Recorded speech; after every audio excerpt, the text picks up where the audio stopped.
Hello! Today I'm going to do a comprehensive video reflection on everything I made for the game so far. I'm going to start by showing you everything that was made for the game so far. Then I'm going to talk about how I'm going to improve upon this. Well, no, I'm not going to talk about how I'm going to improve upon this. I'm going to talk about how that's important to the game. And then I'm going to talk about how I'm going to build on this. So what's going to happen next from all of this. So with that, let's get started with the main level, or the main game. And hold on. So this game is procedurally generated. It's not complex procedural generation, but it is procedural generation nonetheless. Although it is very simple when you really look at how it all works and all that. What it's basically doing is this thing and that thing. It has something on it that tells it to build chunks going forward up to a certain amount. Once it reaches that certain amount, it then places a branch chunk which can go in multiple directions. So it can go forward and left. And then that creates tiles going in those directions. It's remarkably simple. Branch chunks also delete themselves once you're too far from everything they created. And in effect, they also delete the possibility of everything they ever created ever being seen again. Which is good because it means that it means that you basically won't ever find yourself in a situation where two paths collide with each other. Also means I don't have to make anything to handle such situations. I can do, but I don't need to.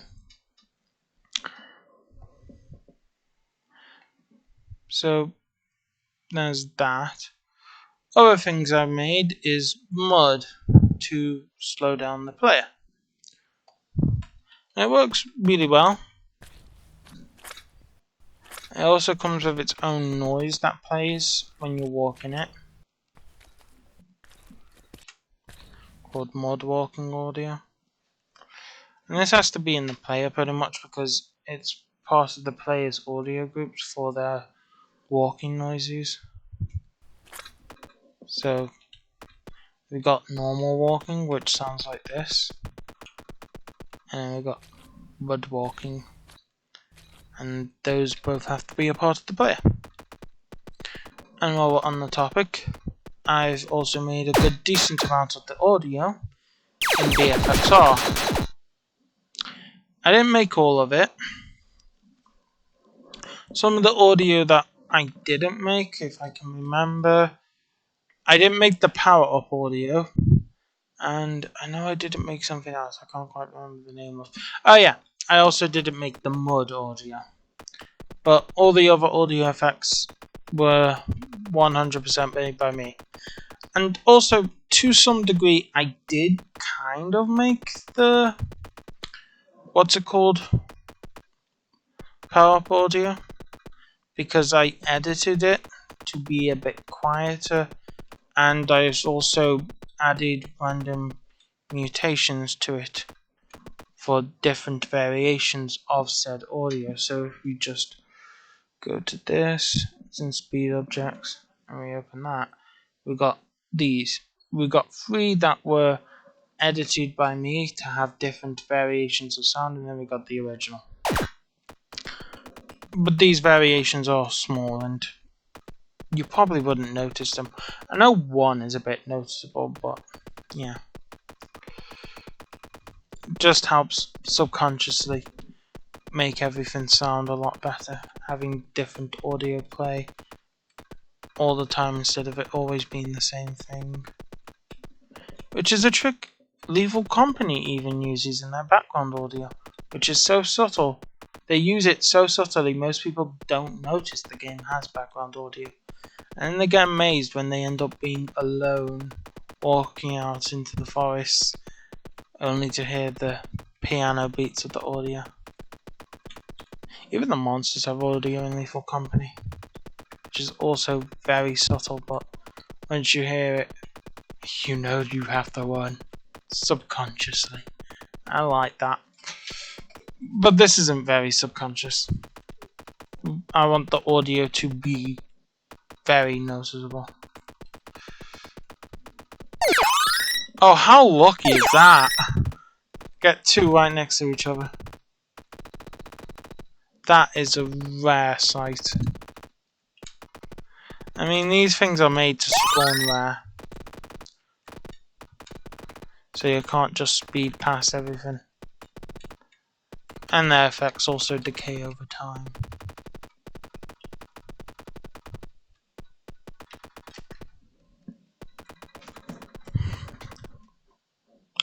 So, I covered the random generation of the map, I covered the mud. I also covered the speeds up a bit, and mostly the sound of the speed up, and the fact that the speed they give you decreases over time. I haven't covered the weapons a bit, but the weapons are pretty simple. You got this one, it's a lot like a shotgun.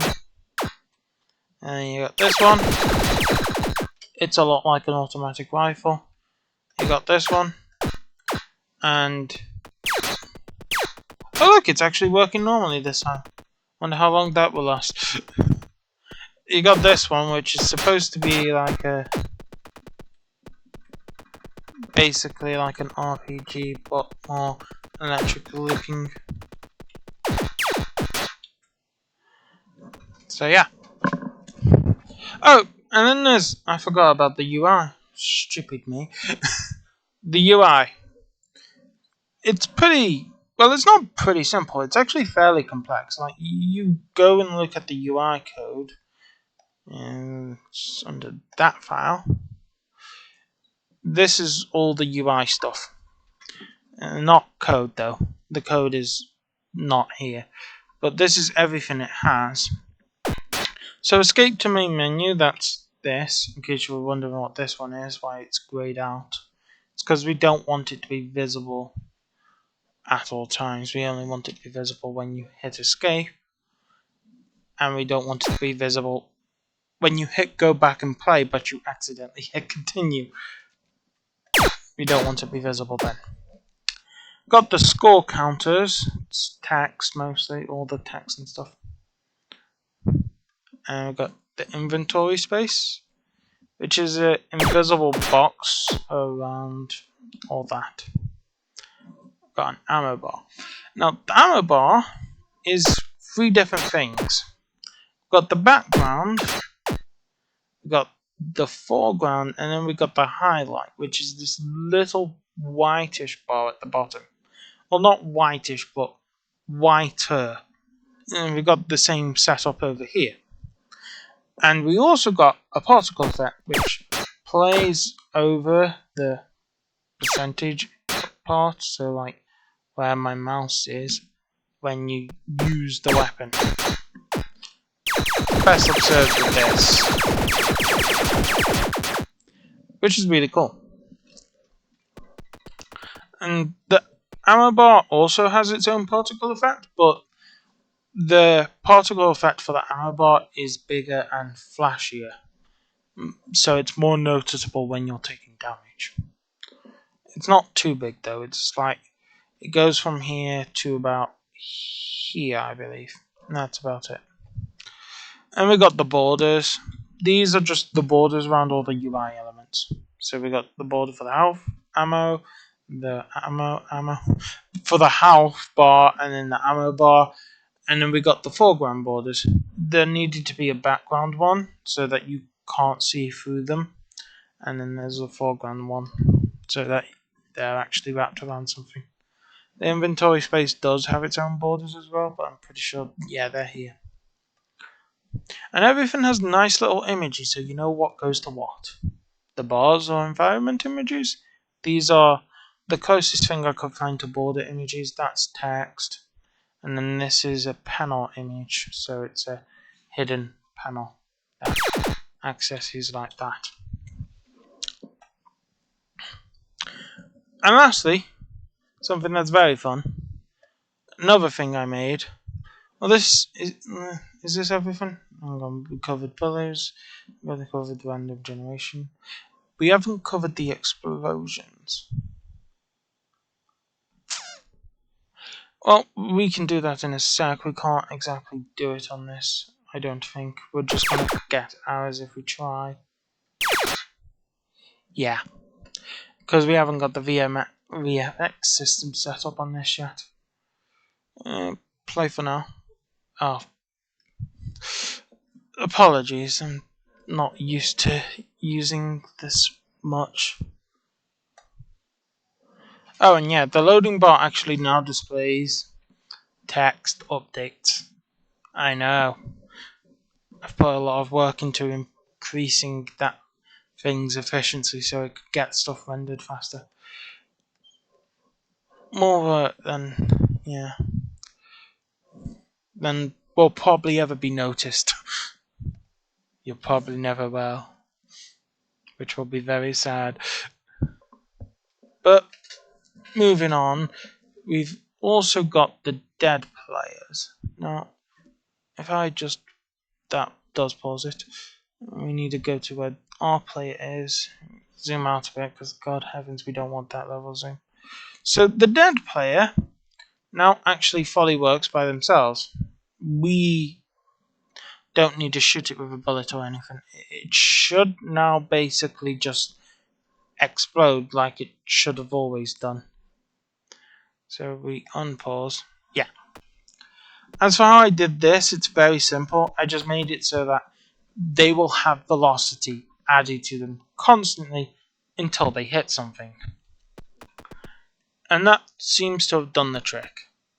I mean, logically, I would have thought that add force should have worked, but it didn't for some reason.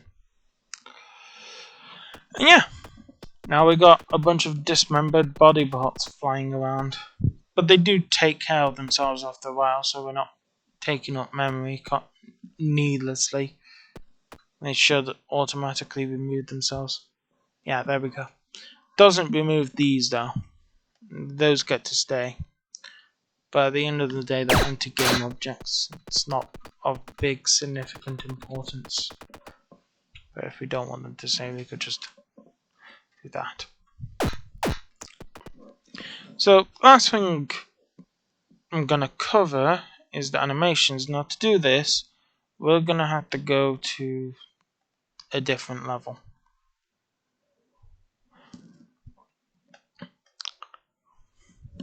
So my animation work is not been that complex. I wanted to make more complex things, but the animator stopped working. It stopped allowing me to edit things. But I have done my best to make it as complex as possible code-wise. So, and in terms of the thing up here. Here, let me just show you that. So, for the rolling, I've used a blend tree. And I don't know why this keeps setting itself to NAM. It really shouldn't be. But yeah, the rolling uses a blend tree. And it's pretty cool. But like I said, it doesn't let me change any of the animations, sprites. So even though it can do this, it just does nothing. Because I can't actually change any sprites or anything. I'm pretty sure I said that on the forums. But we got explosion animations though. And these are done through the VFX component. Now, can I be... Yeah. And as you can see, it creates the effects here and blah blah blah. We can change details about these effects, but it's only simple details. So like what it spawns. So right now it's got a prefab for an explosion, which is what you want from an effect. But you could make it spawn other things that are not effect related. And there's no filter for that. There probably should be. but it's not the end of the world. I don't think. We can also change how long any effect lasts for. Now this could have some undesirable consequences, because if we do this, you may notice we get a bunch of pink little squiggly lines. And since we can access them, we've got that in the effects. Are you okay? It's my cat. She's leaving me. How could you? Should be back in a bit. But yeah.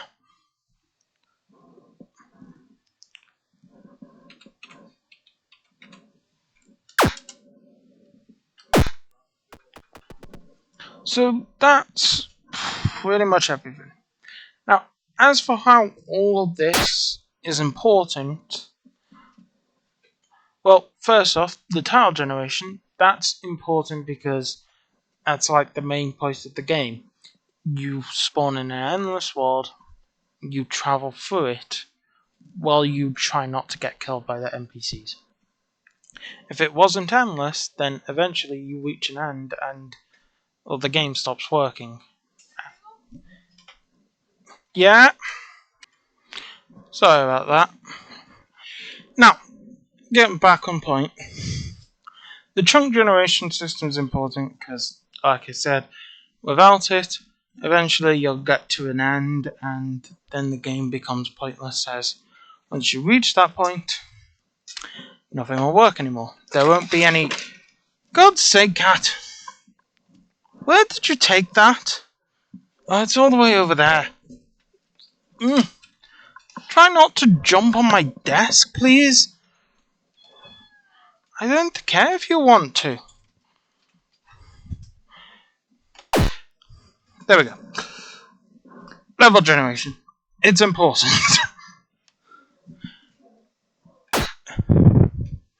So, yeah. It's important because without it, you'll reach an end and everything would fall apart. Don't you look at my desk.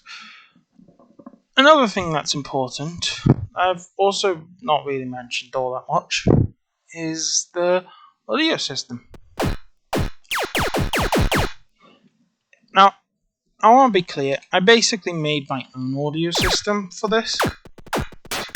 I mean, at the end of the day, it is using the Unity audio system below it, I guess you could say. But I've basically reworked a lot of it. So, my audio system basically allows me to play sounds upon the destruction of something by moving itself to a different component. And as you can see here, it's done that. And like I said, it uses the Unity audio system below it. Just because it's convenient and it can do a lot more for us. But that isn't always there, it's just there when we need it to be.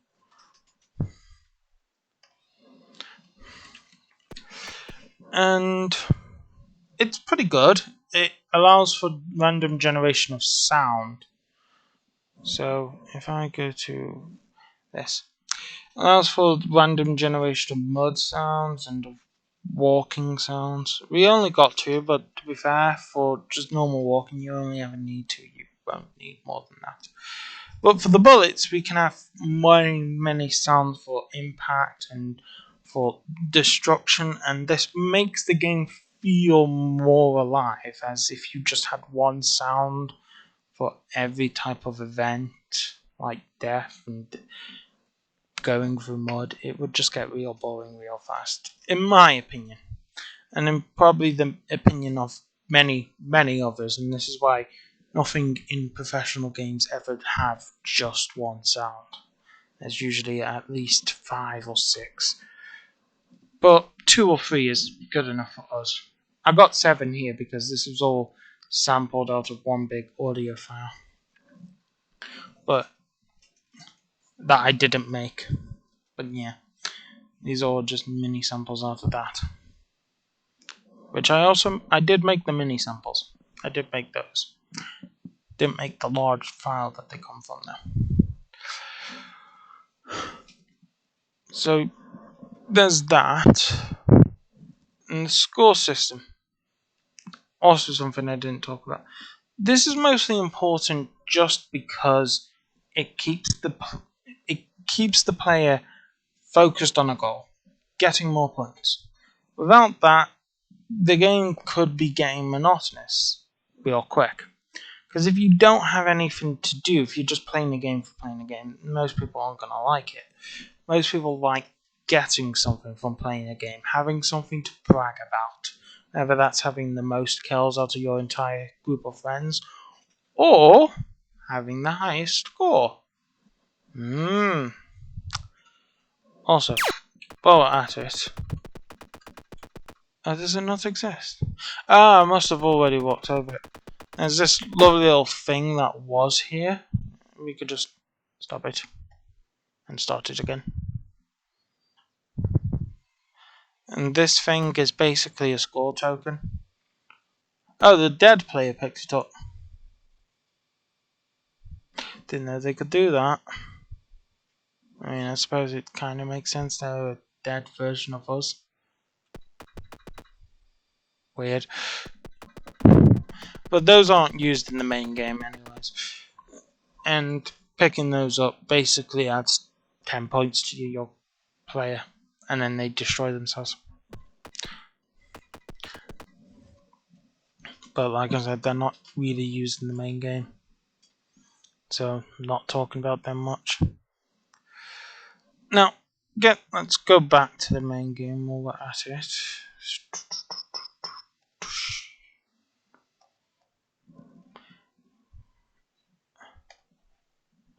So, the things that are important here, apart from the tile generation that I've already mentioned, are mostly the speed power of that and the mud.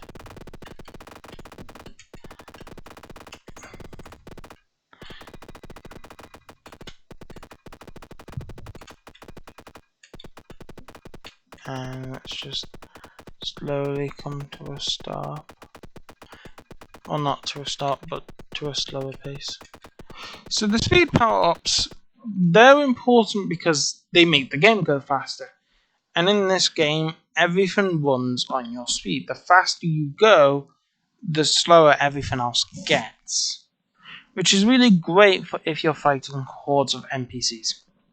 If you're in a really sticky situation and you know where speed power up is, you can see it, run to that, and your life will basically be saved.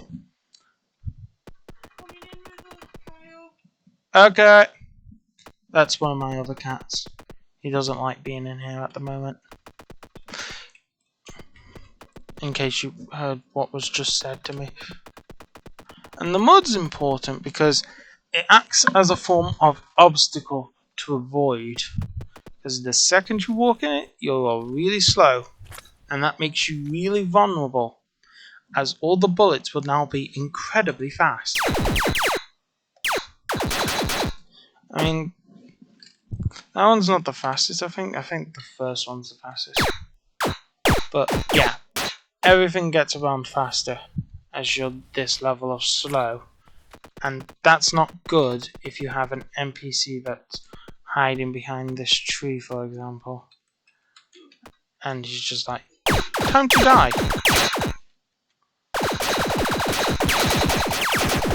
And he just shoots you to death, and you die.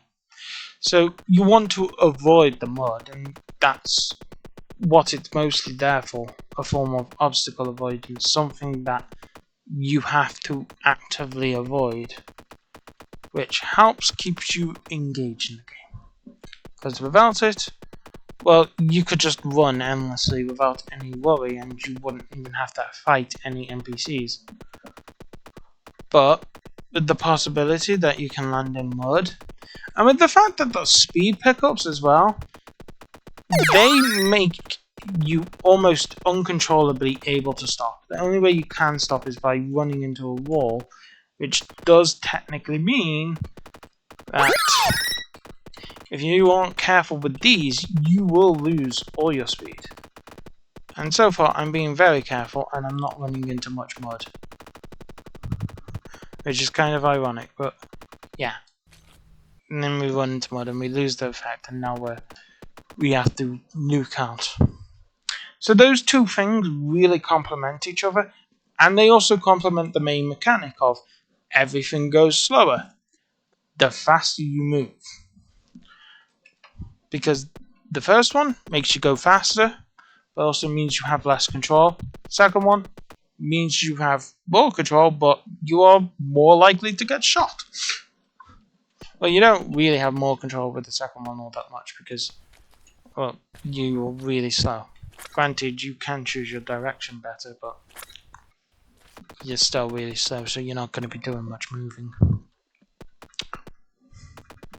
So, those are that things. What else do I have to cover again? Bullets. Have I covered bullets? Not sure. In this game, there are 3 types of bullets. Now, each bullet will correspond to a different NPC once I made the NPCs. And the gist is, if you shoot the gun that corresponds to the colour of that NPC will receive like 3 to 4 times the amount of damage as if you just shot them with this kind of gun. So this means you will have to swap around your weapons often. And a good game is a game where you have to swap your weapons. If you just have one weapon that can carry you through the whole game, then you basically made a bunch of junk. And that junk is the other weapons. So having this mechanic where each weapon corresponds to a different NPC when the NPCs are made is going to be really good for a lot of reasons basically. Because it means that you're changing your weapons, means the game's less boring, also means you don't get in a groove, and for a video game, we don't want you to get in a groove. If you get in the groove, then you are basically ruining the game for yourself. Games should be challenging and they should present different situations. Which does bring me to another thing. Even though this game is randomly generated and a lot of tiles will be identically placed next to each other, there will be an AI that determines where all the NPCs are placed. That won't be randomly generated. That will not have random generation. And it will place the NPCs based on where you're most likely to go in a given situation. Which means you will have to be random about your choices. It's the only way to guarantee your safety. Because if you aren't random, then it's going to know where you're going to go, and it will kill you. Which also makes everything a lot more dynamic. It makes everything a lot more different from each other, which is really good for combat. And we covered sound, covered score, prefab spawner. Well, we don't need to cover the prefab spawner, but the prefab spawner basically means we can put stuff on tiles. Basically, like the mud and the speed pickups. Those are possible thanks to the prefab spawner. It does the spawning of stuff on tiles. And speed effect is just the mud and the power up. No, that's everything. So last thing is how I plan on using all this, how I plan on building up on this.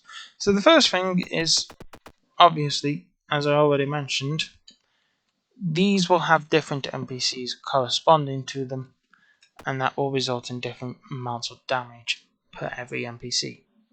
As in, red weapons will do more damage to red NPCs, green for green NPCs, and blue for blue NPCs.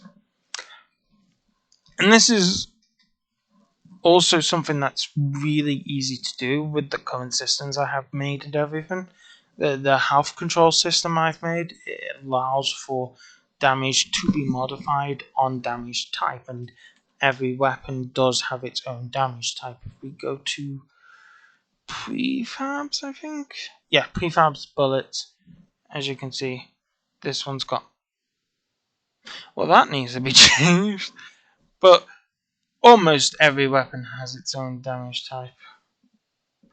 Why is that one green though? Let me think. Oh yeah, we copied some of the data over from green. I'm assuming it probably copied that over as well. Yeah, we copied the sound thing over. Maybe I copied that component over. Yeah, okay. Well, we can change that right now. Good thing about prefabs, which not many people know, is you can change stuff in them in game in the inspector, and it will actually save their changes. So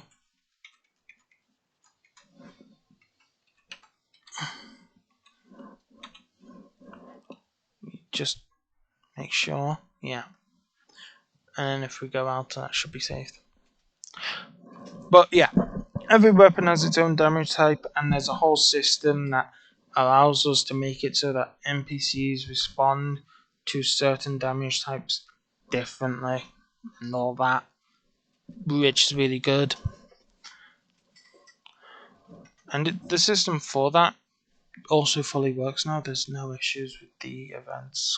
It has to fire going off broken. Good thing. There used to be an issue with that. It was really annoying. And that is everything. I don't think there's anything else.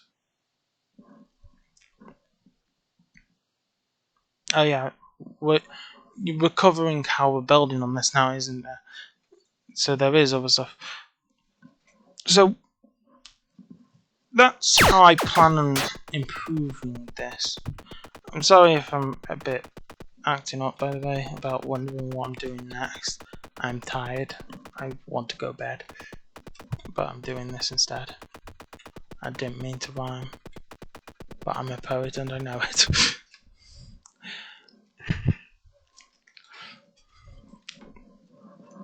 But another thing I plan on building upon further is maybe the point system. Because right now it just adds points based on how far you are travelling. I could make it so that maybe like every 100 points or something, like you get a bit of screen shake and a bit of flashy to say, hey yo, I'm making great progress. And I could have like some massive particle effect that plays when you pass your high score, like fireworks in the background. I mean, black and white fireworks, obviously, but fireworks nonetheless.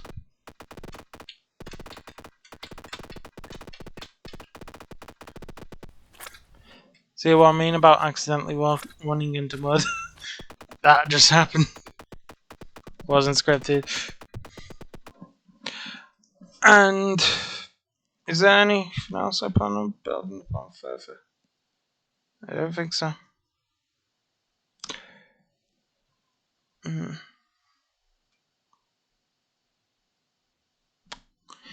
Is there anything I plan on using to create something else as well? There is the power-ups. The power-ups currently aren't finished. Well, they are finished, they just haven't been used. But if we go to scripts underscore power-ups, this would allow you to make almost any kind of power-up you would ever want to make. It's very simple. I like that. And yeah, also we have to do a fake destroy just in case that power up is doing something over time. We don't want to do a proper destroy because we could then do a thing over time. So fake destroy, it's something I created that just destroys every form of collision and rendering, which is really good. Also, fake destroy, I copied this function and I've also put it into the power-ups, into the current power up in the game, the speed power up, which does not use the power up class. The speed power up actually uses speed modifiers. Speed effectors actually uses this class instead, but instead it does different things from that class. Mostly it runs fake destroy, and then it can put a particle effect on a game object of your choosing, and then it will fully destroy itself if it hasn't destroyed itself already. Also make sure that particle effect is moving with the player. And yeah, that's that. And I don't think there is anything else I plan on building up on. I don't really want to build upon the roll animation. I don't really want rolling in my game. And I don't know what kind of purpose that would serve if I add it. So that's everything, I guess. One last thing to note, one last important thing to note. This is technically not done in the week it should have been done. This is done the week after. Forgot to do it. And then I just got reminded, so I'm doing it now. But this wasn't done in the week it should be done. It might seem like it is. That's only because I forgot to put a week header somewhere between week 2, halfway through week 2, I think. So because of that, it might seem like this is done at the correct time it should have been done, but it is not. So just make sure you take note of that. And yeah, I hope you enjoyed everything I showed you.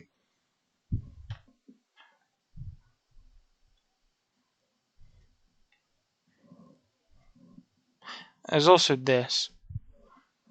This is pretty simple. It just stops the player from being able to walk off the void walk off the map into the void by walking backwards far enough.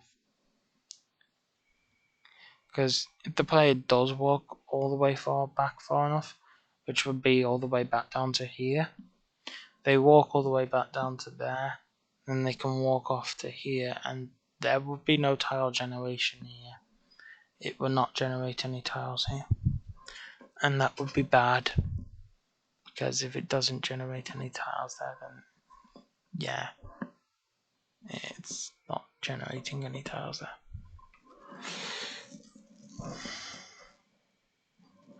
And that means the player can walk up into the void. But this is a very small thing.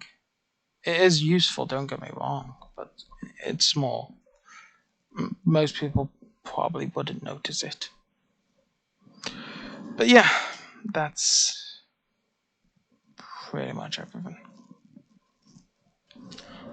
Wait, is that maximum size Unity maps? What happens if we go beyond this? I did not know that. Does that mean I can't make this go forever? Oh no, that's just the grid thing, isn't it? Yeah, that's the good thing for the spawn chunk. Yeah. That has a limited size. Can't make prefabs go on forever using tiles.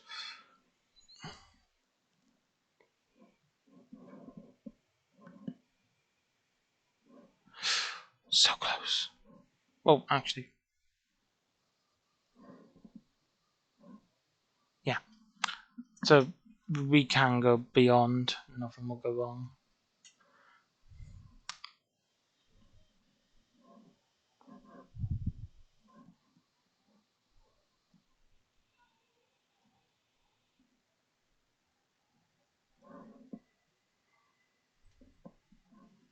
Yeah. Okay. Goodbye.